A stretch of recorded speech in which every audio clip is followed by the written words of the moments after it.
I'm so happy to have with us today Mary Lenaburg, who's a Catholic speaker and author, and she just wrote Be Brave in the Scared, which is a beautiful book about her journey with her daughter, Courtney. Mary, thank you so much for joining us today. Thank you so much for having me, Rachel. It's a delight to be with you. All right, tell our viewers your story and what your book is about. Well, Be Brave in the Scared, How I Learned to Trust God During the Most Difficult Days of My Life is really my spiritual memoir.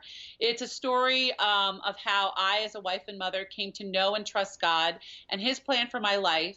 And the catalyst in the story is my disabled daughter, Courtney. For 22 years that she was with us this side of heaven, really taught us how to love and trust and actually celebrate the life that God had given us as a family. It's been a great privilege to kind of write and share our story with the world.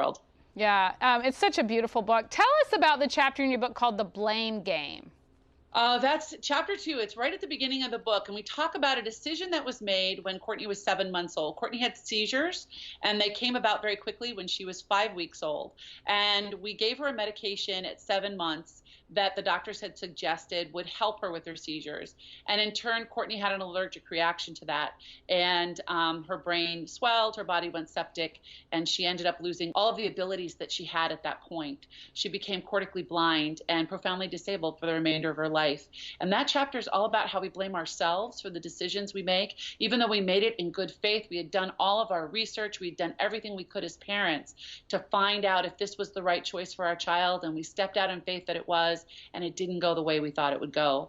And so we had to kind of work our way through that blame. And for me, I turned it upon myself with food, food addiction. My husband struggled with pornography that he had brought into the marriage, but that really kind of exploded during that time. Because when you're turning in on yourself and not letting God carry that for you, it really becomes a very dangerous path that you follow. So we learned that we did our best, and God allowed what he allowed. And there was still a great life to live and great joy to be found in us as a couple and as a family. You know, you basically endured, I think, every parent's greatest fear. Two fears. One, having a child that, you know, has special needs, issues, and then secondly, like surviving the death of a child, which is something so many of us fear. What has that done for you to walk through that, and not just to survive it, but to really see God in the midst of it? There's pure freedom when you let it go and let God take over. When you think of that situation as an earthquake that happens in your life, and you're driving down the street and it's perfectly paved and beautiful, and then this earthquake comes and the car gets tipped over and the asphalt gets torn up, and you crawl your way out and you look around and it's utter devastation. And yet in the midst of that, God sends you helpers. You know, Mr. Rogers always said, my mom said, look for the helpers. And that's what we did. Jesus was our number one helper. The Eucharist, the sacraments, our church community, our neighborhood community, our school community, they all came alongside us and walked with us. They were our Simon of Cyrene who carried the cross. They were our Veronica who wiped our face in compassion.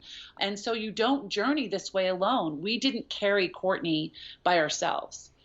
She didn't belong to us. She belonged to God. And so he said, share her with the world. And we did. And once we learned how to do that, it wasn't easy because it's humbling to say to the world, I need your help, both physical and financial and all the other ways you need help. But once we opened the door, mercy flowed in, compassion flowed in, joy flowed in, and we lived boldly and with great joy. And it's so beautiful because I think there's a tendency when you're going through something so difficult to sort of isolate yourself and shut yourself off, you know, and you had this grace to be open.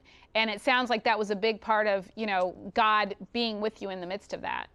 Yeah, it didn't come easily. We stumbled a lot, fell a lot. But I like to say faith isn't in the falling, it's in the getting up. Because when we get up with hope. Yeah. You know, we get up thinking, okay, I can do this for one more day. My dad used to say, you only have to be brave one breath at a time. And that's what Courtney taught us. It was literally sometimes when she would have a seizure, one breath at a time.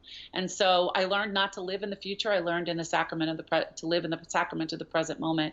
And it's changed my life completely. That's so beautiful. As a mom, I want to know what advice you would give to parents who, you know, they're out with their children and they see somebody who's different. And, you know, there's always that fear, that sort of tendency to want to just walk past, because I think For me, I wouldn't want to offend the parent of the special needs child. You know, like, what's the best way to approach somebody like Courtney? First of all, say hello.